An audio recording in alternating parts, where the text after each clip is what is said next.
to talk about tactical identifiers in full disclosure here, to give credit where credit's due. The training that we have tonight was written by Curtis Byington. I believe it was in 2018. And with that, we'll move forward. If you can't see the slides on the website, refresh. They were put up a little later than normal, and so they are there now. Tactical identifiers. With tactical identifiers, you will learn how to convey all information necessary without using any extra words. Tactical call signs versus tactical identifiers. Terminology is the key. Tonight, the term tactical identifiers will be the modification to tactical call signs during this presentation. FCC is the only entity that issues call signs. Therefore, it was suggested by a source that we use the phrase tactical identifier to eliminate confusion with the FCC-issued call signs. Slide 3, sorry, I forgot to mention that. What is a tactical identifier? Tactical identifiers can identify the station's location or its purpose, or both, during an event, regardless of who is operating the station. This is an important concept. The tactical identifier allows you to contact the station without knowing the FCC call sign of the operator at that location. It virtually eliminates the confusion at shift changes or at stations with multiple operators. I would add here that if we're on teams going into other locations where the disaster has hit, this would be very critical to you because those people aren't going to know us by call sign. Slide 4. Tactical identifiers should be used for all emergency ERC nets if there are more than just a few participants. If one does not already exist, NCS may assign the tactical identifier as each location is open.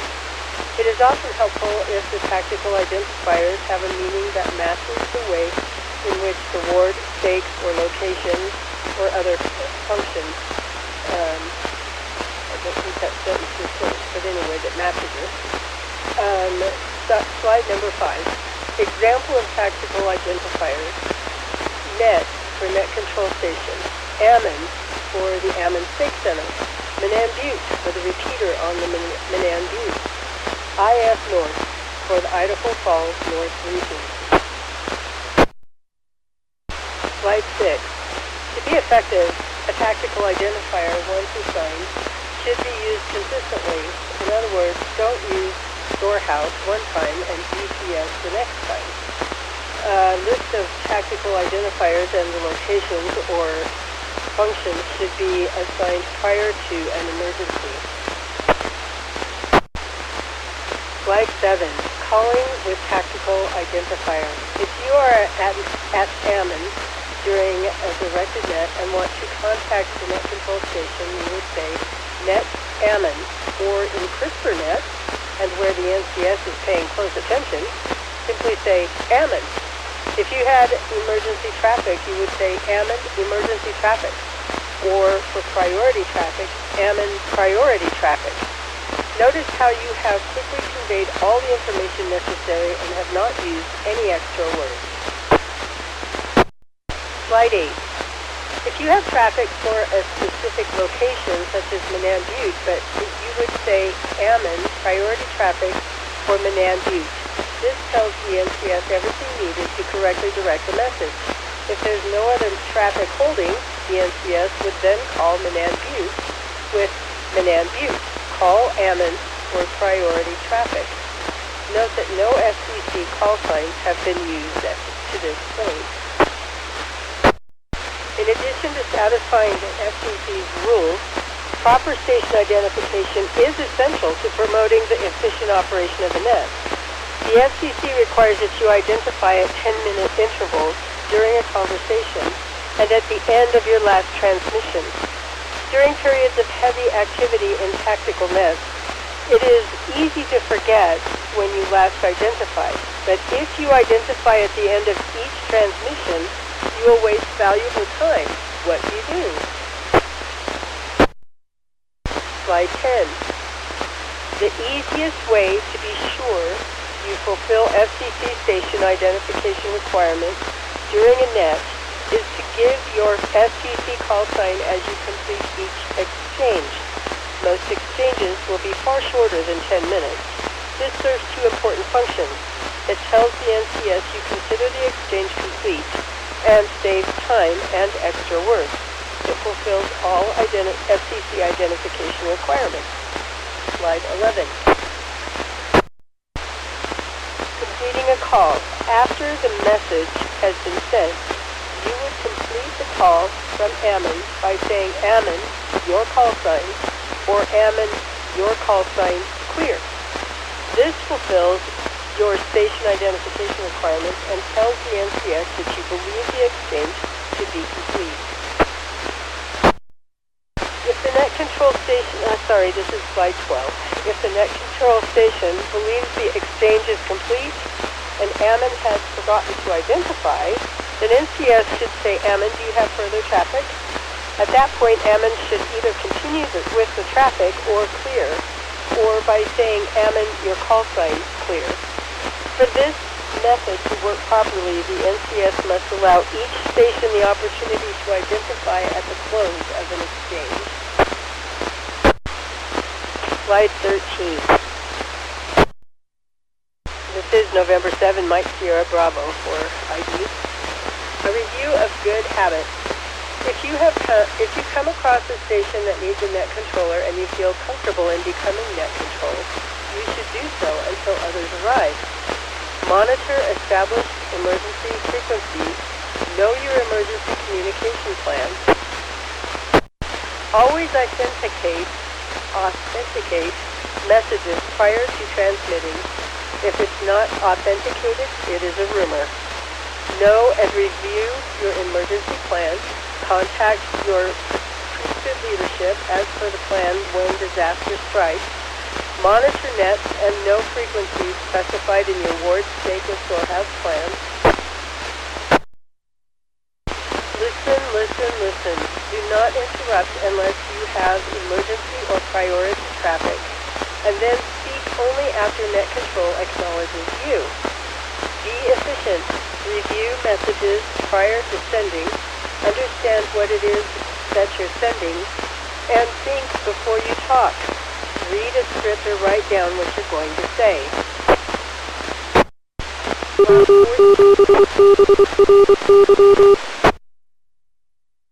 After net control acknowledges you, state your information the way it was written by the author.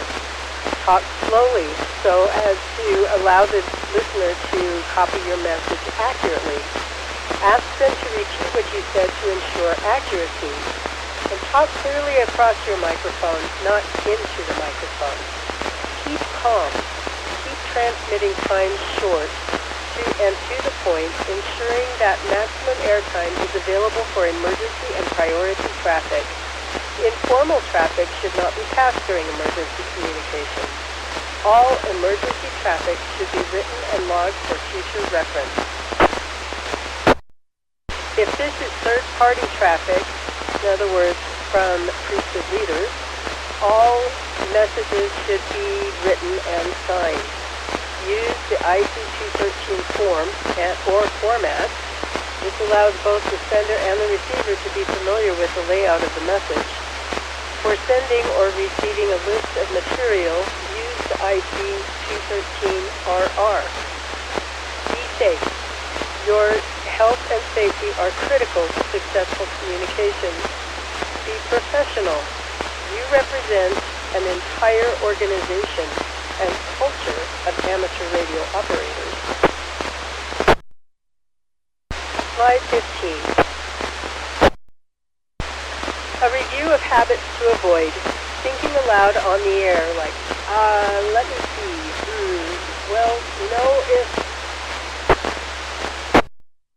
On-air arguments, criticism, or rambling commentaries, shouting to your microphone, using cute or non-standard phonetics, identifying every time you key or unkey the microphone, using 10 codes or Q signals on the phone or anything other than plain language, speaking without planning your message in advance, talking just to pass the time but has no place on emergency net or in emergency communications. Avoid spreading rumors. Spreading rumors or transmitting false or bad information wastes power, ties up the net, wastes time, and in some cases may panic the public and cause a bigger disaster than the current emergency. Be courteous. Try not to transmit over or overpower the other operators. And don't ever break into emergency net just to join. Net control will ask for check-in. If he needs your support, he will ask. Slide 16. Messages can easily become distorted. Do not permit misinformation to be transmitted by exaggerating, expounding, deleting, or attempting to interpret a message. So all of this information came from the Emergency Response Communications Handbook, which many of us have. I don't know if we have more copies around, but many of us have them, and I'm sure we could get some books into people's hands if they need to refer to it. There's a lot of good information in this book. But as I said, Curtis Byington put this together and told me to put my name on here too, so I did. Mostly I read it. So this is what I have today. Are there any questions or comments? KG7 RBF. Go ahead, RBF. Yes, Marilyn, excellent job. Thank you. Appreciate that. Just want to pass on to let everyone know that, when I was in law enforcement, I was involved in narcotics, and the tactical identifiers were used to call out, and also fire assist, all kinds of times, different times of safety and operations that took place. And just to let you know, even in the spring and fall of our ERC exercises, where we started using the tactical identifiers, it made it a whole bunch easier, a lot safer, and also it kind of made the exercise a little bit fun. Everybody seemed to enjoy themselves as well. So, when training or trying things, it was all fun and games at first, but then, if you actually run into a real situation, it is very, very important to be able to try to do these things that we train. And, it's interesting. I never really understood why, I thought it was great. We'd go to firearms training twice a year, go out there and shoot our guns. It's like, oh, this is great. Or the driving, But the bottom line is, if you train to do these things and you get into a situation, instead of a reaction, it's a reflex, where you will actually step in and do what you've been trained and be able to do it and do it with precision. So anyway, I thought it was an excellent job. Hopefully that helps. It's KG7 RBF.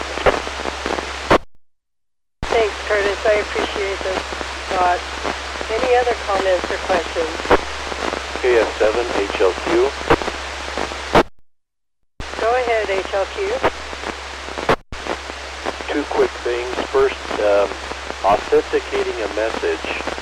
Can you give me an example of how you authenticate what somebody is saying to you? So oftentimes we'll get power reports, and I've run into this before too, and where you're getting reports from people that so-and-so said this and so-and-so said that. Go to the power source, the website if you can, and check and see what is out and what isn't out. If you hear it from your own eyes, you'll see it, experience it, it's authenticated. But if you're getting it secondhand or third or fourth or fifth, who knows? So you want to find a way to find out the legitimate information. That's the whole point of authenticating. Thank you. And second, are there going to be any training locally where tactical identifiers in the near future? Yes, most of our trainings where we go out on site and we have little hubs. We've done some already in the past like this. I can't remember when the last one was last year, I think, where we do kind of little hubs of communicating like we're local nets. And those kinds of things, you would have a net control. That by itself is a tactical identifier. If you have your ward or your stake or whatever has a particular location, then that's a tactical identifier. We do try to use those when we're doing our exercises, when they lend themselves to them. We are going to be making some changes in some things soon, and so there's going to be a lot more training coming as we go through that process. And we'll probably find a way to do that in one of the near trainings because it is an important event, and I know we have used this before in several, but I can't remember when. Did that answer your question, or was I rambling? You doubled there. Go ahead, HIV. I got your call sign backwards, but go ahead. Maybe I just thought I heard your voice, Steve. Sorry about that. Anyway, any other questions or comments? Kilo Mike 4, Quebec Alpha Alpha. Go ahead, Quebec Alpha Alpha. Yes, an excellent way to become comfortable with tactical call signs is to volunteer to support any of the running races that are in this area that have ham radio operators. There's the Spitfire Ultra Marathon in the spring up at North Manan Butte. There's the Teton Dam Marathon in the summer. There's the River of No Return Run over in west of us here. I can't think of the name of the town at the moment. Pocatello has a big running race that they support. That is active and excellent training. Good suggestion. I have not been to any of those, but I know how they're set up, and that is very true. They would be great training for that. Any other questions or comments? This is KC7IHV. There you are, IHV. Go ahead. I just want to comment on ensuring what you're putting out there is actual. There's been numerous times that we've had power outages, and the big ones, there's always somebody out there on a handheld that has to, they've seen the substation blow up, and you've seen airplanes flying here and there, and you see all kinds of stuff. You just don't, unless you hear it from an authority, whether it be a church authority or a civil authority, that information just doesn't need to be passed on unless, like Marilyn was saying, that you've seen it or it's been verified. But there's during powder outages, there's always people that hear something from grandma or their neighbor or something, and it's got to be passed on. And quite often you just wait till their battery dies and then everything's okay, because they're almost always on a handheld with a low battery, fortunately, KC7IHV. Thanks, Steve. There's always got to be that one, isn't there? Any other questions or comments? 7HDH.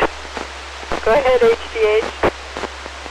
Yeah, one thing that we all need to remember, especially when you get into these, to make the difference between a call sign, a handle, and a tactical identifier.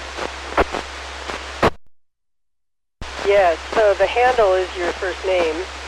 The call sign is issued by the FCC, and the tactical identifier is assigned by location or what your job is. So, like net control isn't a location, it's a job or a position within the net. So, yeah, there's a definite distinction there, and we need to remember that we do need to use our call sign at least once every 10 minutes if we're transmitting, and we do need to satisfy that rule by the FCC. We also need to use the tactical call signs in order to keep the net clear, communication clear. And with that, N7MSB for identification. Any other comments or questions? Hearing none, I will turn it back over to Net Control. Thank you.